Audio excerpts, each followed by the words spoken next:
तो आइए सुनते हैं मुंशी प्रेमचंद की कहानियों का संग्रह मानसरोवर भाग 7 की कहानी, जिसका नाम है जेल। मृदुला मजिस्ट्रेट के इजलास से जनानी जेल में वापस आई तो उसका मुख प्रसन्न था। बरी हो जाने की गुलाबी आशा उसके कपोलों पर चमक रही थी। उसे देखते ही राजनीतिक कैदियों के एक गिरोह ने घेर लिया और पूछने लगी, कितने दिन की हुई? मृदुला ने विजय गर्व से कहा, मैंने तो साफ साफ कह दिया, मैंने धरना नहीं दिया। यों आप जबरदस्त हैं, जो फैसला चाहें करें। ना मैंने किसी को रोका, ना पकड़ा, ना धक्का दिया, ना किसी से आरजू मिन्नत ही की। कोई ग्राहक मेरे सामने आया ही नहीं। हाँ, मैं दुकान पर खड़ी जरूर थी। वहां कई वॉलंटियर गिरफ्तार हो गए थे। जनता जमा हो गई थी, मैं भी खड़ी हो गई। बस थानेदार ने आकर मुझे पकड़ लिया। क्षमा देवी कुछ कानून जानती थी। बोली, मजिस्ट्रेट पुलिस के बयान पर फैसला करेगा। मैं ऐसे कितने ही मुकदमे देख चुकी। मृदुला ने प्रतिवाद किया, पुलिस वालों को मैंने ऐसा रगड़ा कि वह भी याद करेंगे। मैं मुकदमे की कार्रवाई में भाग न लेना चाहती थी, लेकिन जब मैंने उनके गवाहों को सरासर झूठ बोलते देखा तो मुझसे जब्त ना हो सका। मैंने उनसे जिरह करनी शुरू की। मैं भी इतने दिनों घास नहीं खोदी है, थोड़ा सा कानून जानती हूं। पुलिस ने समझा होगा यह कुछ बोलेगी तो है नहीं, हम जो बयान चाहेंगे देंगे। जब मैंने जिरह शुरू की तो सब बगलें झांकने लगे। मैंने तीनों गवाहों को झूठा साबित कर दिया। उस समय जाने कैसे मुझे चोट सूझती गई। मजिस्ट्रेट ने थानेदार को 2-3 बार फटकार भी बताई। वह मेरे प्रश्नों का ऊल जलूल जवाब देता था तो मजिस्ट्रेट बोल उठता था, वह जो कुछ पूछती है उसका जवाब दो, फजूल की बातें क्यों करते हो। तब मियाँ जी का मुंह जरा सा निकल आता था। मैंने सबों का मुंह बंद कर दिया। अभी साहब ने फैसला तो नहीं सुनाया, लेकिन मुझे विश्वास है बरी हो जाऊंगी। मैं जेल से नहीं डरती, लेकिन बेवकूफ भी नहीं बनना चाहती। वहां हमारे मंत्री जी भी थे और बहुत सी बहनें थी। सब यही कहती थी, तुम छूट जाओगी। महिलाएं उसे द्वेष भरी आंखों से देखती हुई चली गई। उनमें किसी की मियाद साल भर की थी, किसी की 6 माह की। उन्होंने अदालत के सामने जबान ही न खोली थी। उनकी नीति में यह अधर्म से कम न था। मृदुला पुलिस से जिरह करके उनकी नजरों में गिर गई थी। सजा हो जाने पर उसका व्यवहार क्षम्य हो सकता था, लेकिन बरी हो जाने में तो उसका कुछ प्रायश्चित ही न था। दूर जाकर एक देवी ने कहा, इस तरह तो हम लोग भी छूट जाते। हमें तो यह दिखाना है नौकरशाही से हमें न्याय की कोई आशा ही नहीं। दूसरी महिला बोली, यह तो क्षमा मांग लेने के बराबर है। गई तो थी धरना देने, नहीं दुकान पर जाने का काम ही क्या था। वॉलंटियर गिरफ्तार हुए थे आपकी बला से, आप वहां क्यों गई? मगर अब कहती है मैं धरना देने गई ही नहीं। यह क्षमा मांगना हुआ साफ। तीसरी देवी मुंह बनाकर बोली, जेल में रहने के लिए बड़ा कलेजा चाहिए। उस वक्त तो वाह वाह लूटने के लिए आ गई, अब रोना आ रहा है। ऐसी स्त्रियों को तो राष्ट्रीय कामों के नगीच ही ना आना चाहिए। आंदोलन को बदनाम करने से क्या फायदा। केवल क्षमा देवी अब तक मृदुला के पास चिंता में डूबी खड़ी थी। उन्होंने एक उद्दंड व्याख्यान देने के अपराध में साल भर की सजा पाई थी। दूसरी जिले से 1 महीना हुआ यहाँ आई थी। अभी मियाद पूरी होने में 8 महीने बाकी थे। यहाँ की 15 कैदीनों में किसी से उनका दिल न मिलता था। जरा जरा सी बातों के लिए उनका आपस में झगड़ना, बनाव सिंगार की चीज़ों के लिए लेडी वार्डरों की खुशामदें करना, घर वालों से मिलने के लिए व्यग्रता दिखलाना उसे पसंद ना था। वही कुत्सा और कानफूसियाँ जेल के भीतर भी थी। वह आत्माभिमान जो उसके विचार में एक पॉलिटिकल कैदी में होना चाहिए, किसी में भी न था। क्षमा उन सबों से दूर रहती थी। उसके जाति प्रेम का वारापार न था। इस रंग में पगी हुई थी, पर अन्य देवियां उसे घमंडिन समझती थी और उपेक्षा का जवाब उपेक्षा से देती थी। मृदुला को हिरासत में आए 8 दिन हुए थे। इतने ही दिनों में क्षमा को उससे विशेष स्नेह हो गया था। मृदुला में वह संकीर्णता और ईर्ष्या न थी, न निंदा करने की आदत, न श्रृंगार की धुन, न भद्दी दिल लगी का शौक। उसके हृदय में करुणा थी, सेवा का भाव था, देश का अनुराग था। क्षमा ने सोचा था इसके साथ ही 6 महीने आनंद से कट जाएंगे, लेकिन दुर्भाग्य यहां भी उसके पीछे पड़ा हुआ था। कल मृदुला यहां से चली जाएगी, वह फिर अकेली हो जाएगी। यहां ऐसा कौन है जिसके साथ घड़ी भर बैठकर अपना दुख दर्द सुनाएगी, देश चर्चा करेगी। यहां तो सभी के मिजाज आसमान पर है। मृदुला ने पूछा, तुम्हें तो अभी 8 महीने बाकी हैं बहन। क्षमा ने हसरत के साथ कहा, किसी न किसी तरह कट ही जाएंगे बहन, पर तुम्हारी याद बराबर सताती रहेगी। इसी 1 सप्ताह के अंदर तुमने मुझ पर ना जाने क्या जादू कर दिया। जब से तुम आई हो मुझे जेल जेल ना मालूम होता था। कभी कभी मिलती रहना। मृदुला ने देखा क्षमा की आंखें डबडबाई हुई थी। ढाढ़स देती हुई बोली, जरूर मिलूंगी दीदी, मुझसे तो खुद न रहा जाएगा। भान को भी लाऊंगी, कहूंगी चल तेरी मौसी आई है, तुझे बुला रही है, दौड़ा हुआ आएगा। अब तुमसे आज कहती हूं बहन, मुझे यहां किसी की याद थी तो भान की। बेचारा रोया करता होगा, मुझे देखकर रूठ जाएगा। तुम कहाँ चली गई, मुझे छोड़कर क्यों चली गई? जाओ, मैं तुमसे नहीं बोलता, तुम मेरे घर से निकल जाओ। बड़ा शैतान है बहन, क्षण भर निचला नहीं बैठता, सवेरे उठते ही गाता है, झन्ना उताले अमला, छोलाज का मंदिर देल में है। जब एक झंडी कंधे पर रख कर कहता है, ताली छलाब पीनी हलाम है, तो देखते ही बनता है। बाप को तो कहता है तुम गुलाम हो। वह एक अंग्रेजी कंपनी में है, बार बार इस्तीफा देने का विचार करके रह जाते हैं, लेकिन गुजर बसर के लिए कोई उद्यम करना ही पड़ेगा। कैसे छोड़ें? वह तो छोड़ बैठे होते। तुमसे सच कहती हूँ, गुलामी से उन्हें घृणा है, लेकिन मैं ही समझाती रहती हूँ। बेचारे कैसे दफ्तर जाते होंगे, कैसे भान को संभालते होंगे। सास जी के पास तो रहता ही नहीं। वह बेचारी बूढ़ी उसके साथ कहाँ कहाँ दौड़े। चाहती है कि मेरी गोद में दबक कर बैठा रहे और भान को गोद से चिढ़े।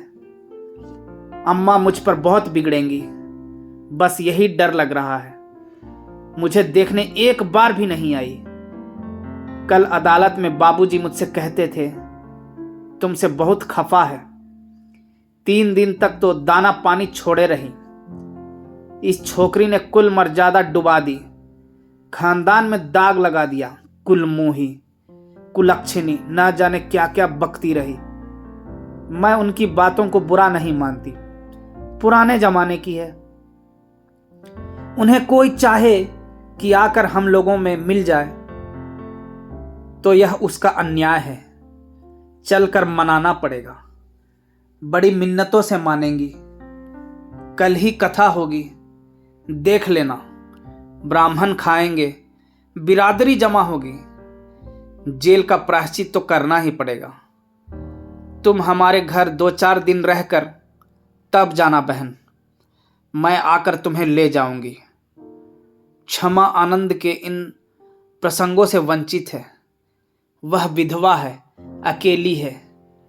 जालियनवाला बाग में उसका सर्वस्व लुट चुका है। पति और पुत्र दोनों ही की आहुति जा चुकी है। अब कोई ऐसा नहीं जिसे वह अपना कह सके। अभी उसका हृदय इतना विशाल नहीं हुआ है कि प्राणी मात्र को अपना समझ सके। इन 10 वर्षों से उसका व्यथित हृदय जाति सेवा में धैर्य और शांति खोज रहा है। जिन कारणों ने उसके बसे हुए घर को उजाड़ दिया, उसकी गोद सूनी कर दी, उन कारणों का अंत करने, उनको मिटाने में वह जी जान से लगी हुई थी। बड़े से बड़े बलिदान तो वह पहले ही कर चुकी थी। अब अपने हृदय के सिवाय उसके पास होम करने को और क्या रह गया था।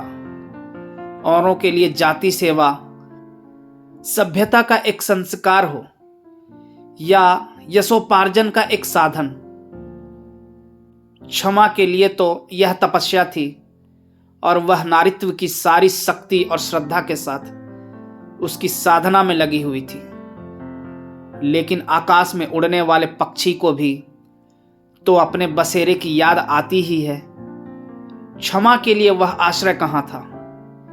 यही वह अवसर थे जब क्षमा भी आत्मसंवेदना के लिए आकुल हो जाती थी। यहां मृदुला को पाकर वह अपने को धन्य मान रही थी, पर यह छाह भी इतनी जल्दी हट गई। क्षमा ने व्यतीत कंठ से कहा, यहां से जाकर भूल जाओगी मृदुला। तुम्हारे लिए तो यह रेलगाड़ी का परिचय है और मेरे लिए तुम्हारे वादे उसी परिचय के वादे हैं। कभी भेंट हो जाएगी तो या तो पहचानोगे ही नहीं या जरा मुस्कुरा कर नमस्ते करती हुई अपनी राह चली जाओगी। यही दुनिया का दस्तूर है। अपने रोने से छुट्टी ही नहीं मिलती। दूसरों के लिए कोई क्यों कर रोए। तुम्हारे लिए तो मैं कुछ नहीं थी, मेरे लिए तुम बहुत अच्छी थी। मगर अपने प्रियजनों में बैठकर कभी कभी इस अभागिनी को जरूर याद कर लिया करना। भिखारी के लिए चुटकी भर आटा ही बहुत है। दूसरे दिन मजिस्ट्रेट ने फैसला सुना दिया। मृदुला बरी हो गई। संध्या समय वह सब बहनों से गले मिलकर रोकर रुलाकर चली गई, मानो मैके से विदा हुई हो। 3 महीने बीत गए, पर मृदुला एक बार भी ना आई। और कैदियों से मिलने वाले आते रहते थे। किसी किसी के घर से खाने पीने की चीजें और सौगातें आ जाती थी, लेकिन क्षमा को पूछने वाला कौन बैठा था। हर महीने के अंतिम रविवार को प्रातःकाल से ही मृदुला की बाट जोहने लगती। जब मुलाकात का समय निकल जाता तो जरा देर रोकर मन को समझा लेती।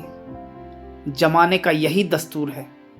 एक दिन शाम को क्षमा संध्या करके उठी थी कि देखा मृदुला सामने चली आ रही है। न वह रंग रूप है न वह कांति। दौड़कर उसके गले से लिपट गई और रोती हुई बोली, यह तेरी क्या दशा है मृदुला? सूरत ही बदल गई। क्या बीमार है क्या?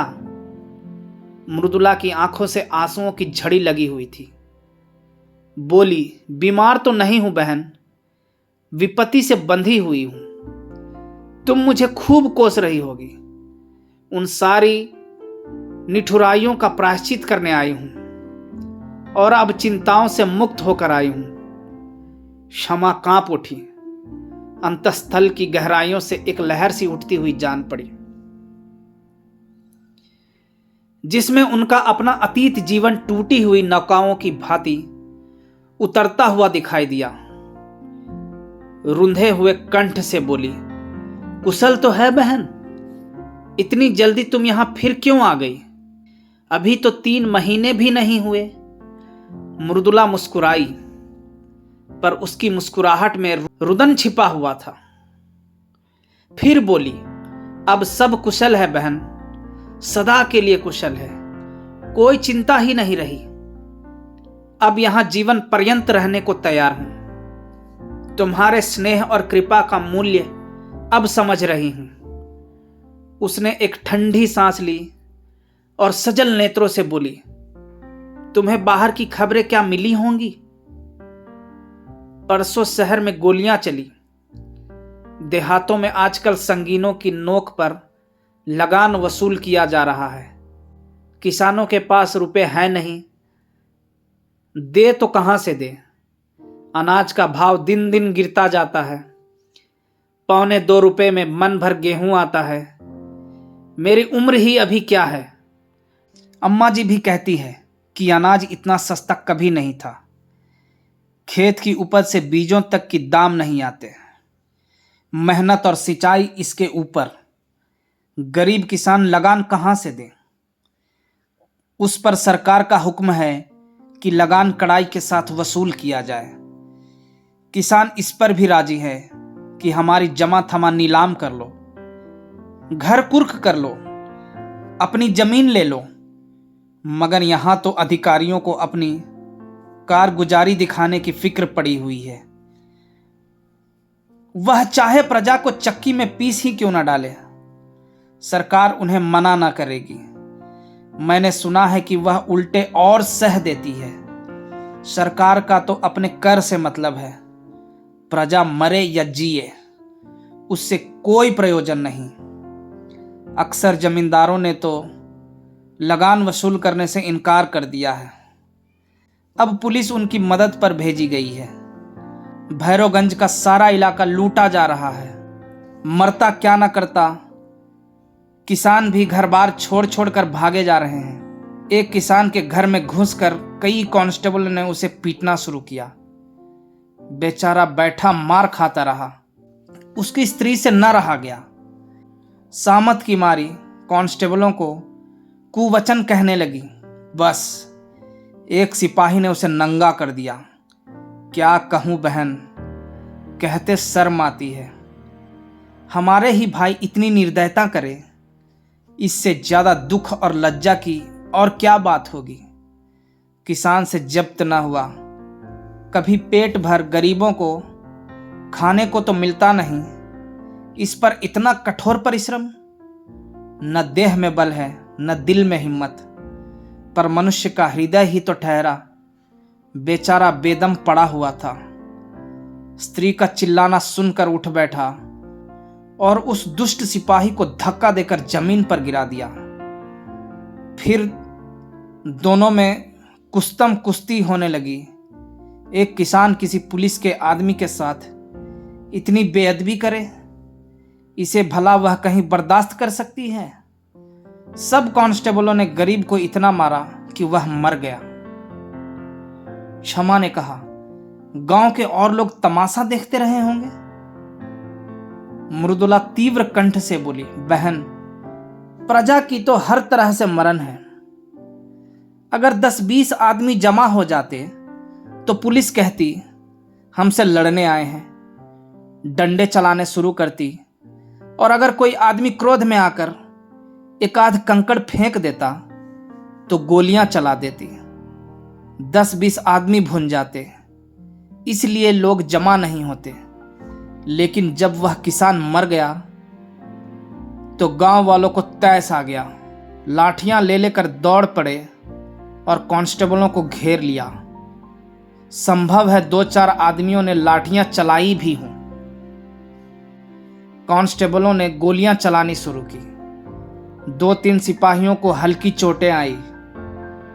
उसके बदले में 12 आदमियों की जान ले ली गई और कितनों ही के अंग भंग कर दिए गए। इन छोटे छोटे आदमियों को इसलिए तो इतने अधिकार दिए गए हैं कि उनका दुरुपयोग करें। आधे गांव का कत्लेआम करके पुलिस विजय के नगाड़े बजाती हुई लौट गई। गांव वालों की फरियाद कौन सुनता? गरीब है, बेकस है, अपंग है। जितने आदमियों को चाहो मार डालो। अदालत और हाकिमों से तो उन्होंने न्याय की आशा करना ही छोड़ दिया। आखिर सरकार ही ने तो कांस्टेबलों को यह मुहिम सर करने के लिए भेजा था। वह किसानों की फरियाद क्यों सुनने लगी, मगर आदमी का दिल फरियाद किए बगैर नहीं मानता। गांव वालों ने अपने शहर के भाइयों से फरियाद करने का निश्चय किया। जनता और कुछ नहीं कर सकती, हमदर्दी तो करती है। दुख कथा सुनकर आंसू तो बहाती है। दुखियारों को हमदर्दी के आंसू भी कम प्यारे नहीं होते।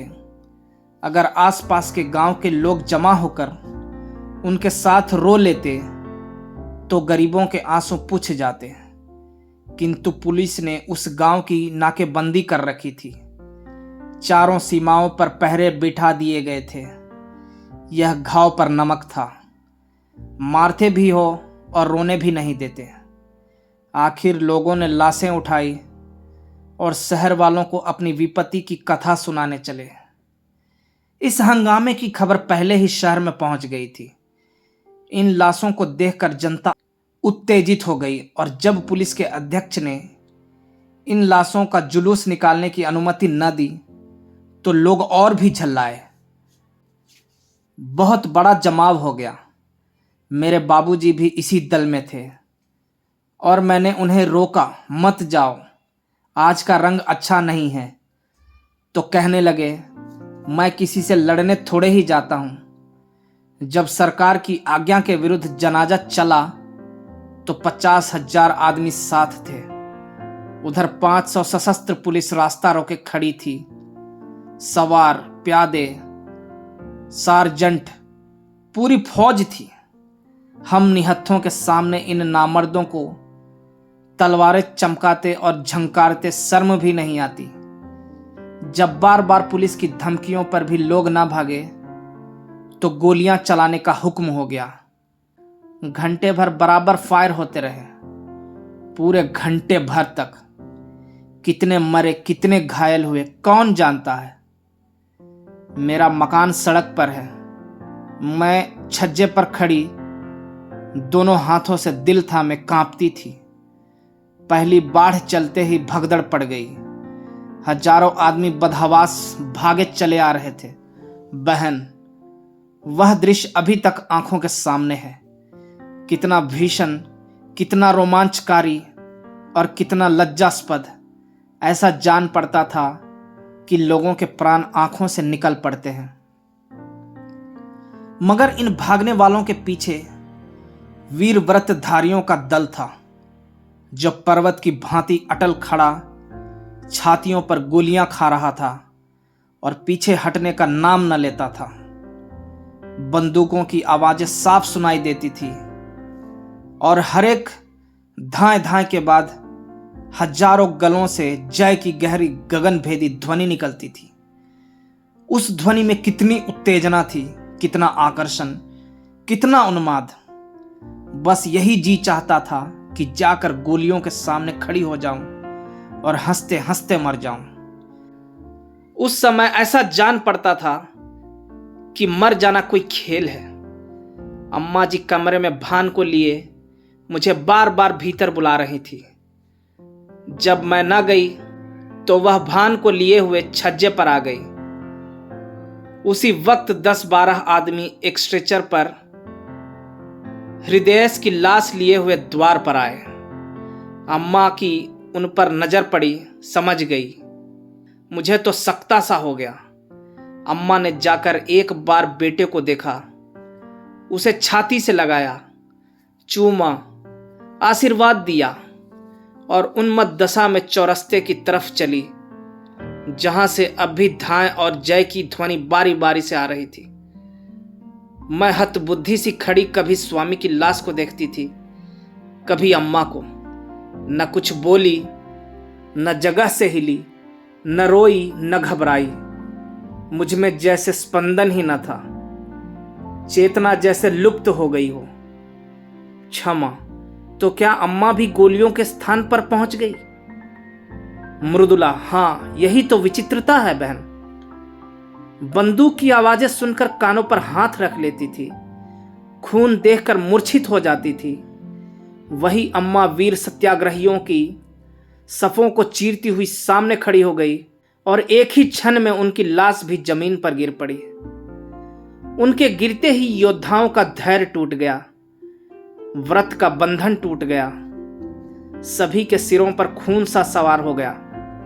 निहत्थे थे, अशक्त थे, पर हरेक अपने अंदर अपार शक्ति का अनुभव कर रहा था। पुलिस पर धावा कर दिया। सिपाहियों ने इस बाढ़ को आते देखा तो होश जाते रहे, जाने लेकर भागे, मगर भागते हुए भी गोलियां चलाते जाते थे। भान छज्जे पर खड़ा था। ना जाने किधर से एक गोली आकर उसकी छाती में लगी। मेरा लाल वहीं पर गिर पड़ा, सांस तक न ली, मगर मेरी आंखों में अब भी आंसू न थे। मैंने प्यारे भान को गोद में उठा लिया। उसकी छाती से खून के फव्वारे निकल रहे थे। मैंने उसे जो दूध पिलाया था उसे वह खून से अदा कर रहा था। उसके खून से तर कपड़े पहने हुए मुझे वह नशा हो रहा था जो शायद उसके विवाह में गुलाल से तर रेशमी कपड़े पहनकर भी ना होता। लड़कपन, जवानी और मौत, तीनों मंजिलें एक ही हिचकी में तमाम हो गई। मैंने बेटे को बाप की गोद में लेटा दिया। इतने में कई स्वयंसेवक अम्मा जी को भी लाए। मालूम होता था लेटी हुई मुस्कुरा रही है। मुझे तो रोकती रहती थी और खुद इस तरह जाकर आग में कूद पड़ी मानो वह स्वर्ग का मार्ग हो। बेटे ही के लिए जीती थी, बेटे को अकेला कैसे छोड़ती।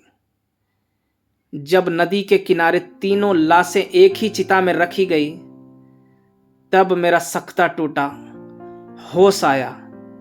एक बार जी में आया चिता में जा बैठूं। सारा कुनबा एक साथ ईश्वर के दरबार में जा पहुंचे।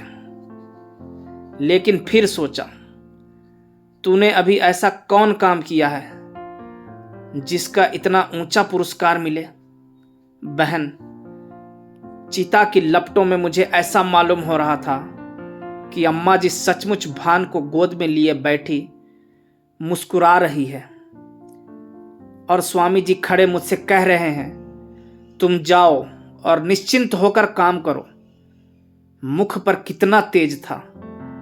रक्त और अग्नि ही में तो देवता बसते हैं। मैंने सिर उठाकर देखा, नदी के किनारे ना जाने कितनी चिताएं जल रही थी।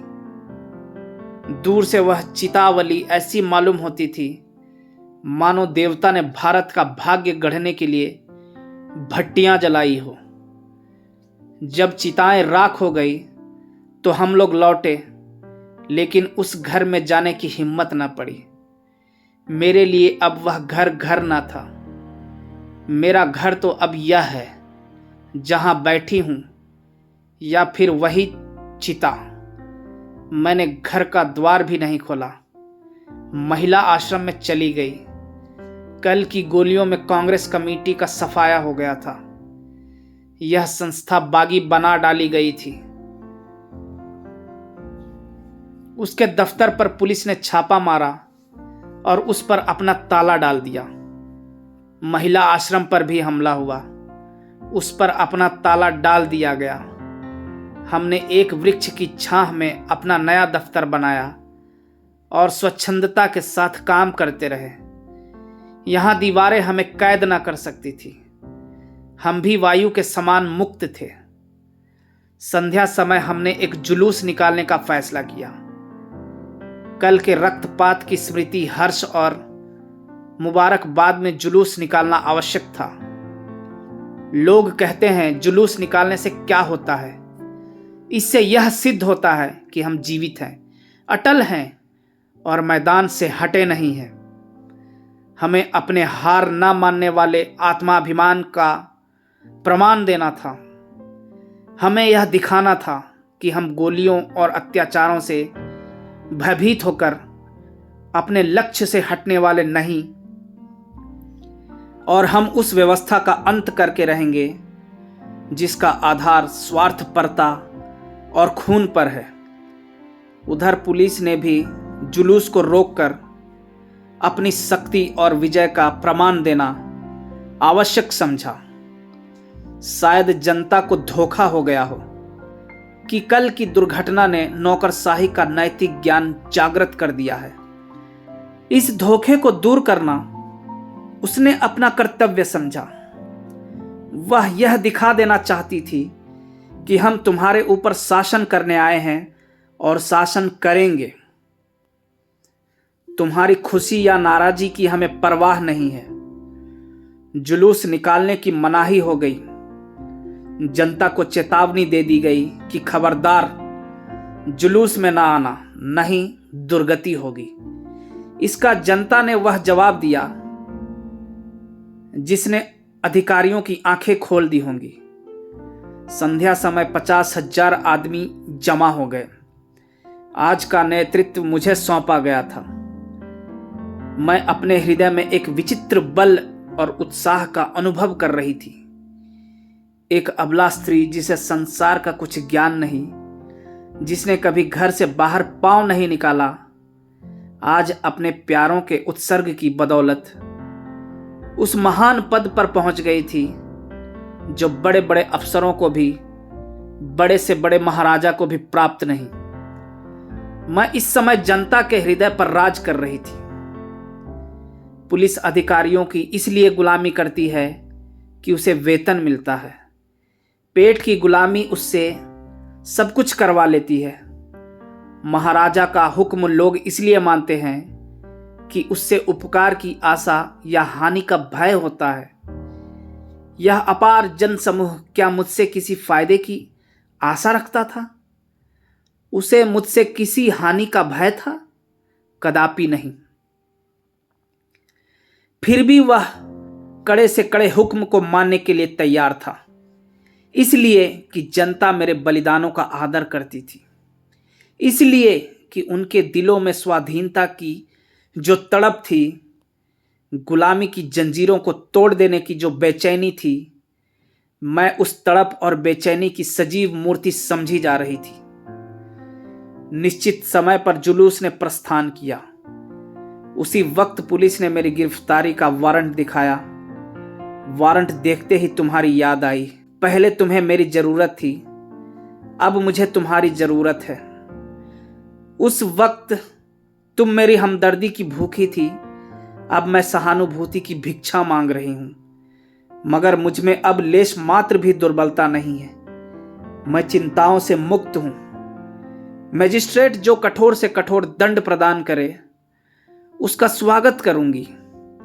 अब मैं पुलिस के किसी आक्षेप या असत्य आरोपण का प्रतिवाद न करूंगी, क्योंकि मैं जानती हूं मैं जेल के बाहर रहकर जो कुछ कर सकती हूं, जेल के अंदर रहकर उससे कहीं ज्यादा कर सकती हूं। जेल के बाहर भूलों की संभावना है, बहकने का भय है, समझौता का प्रलोभन है, स्पर्धा की चिंता है।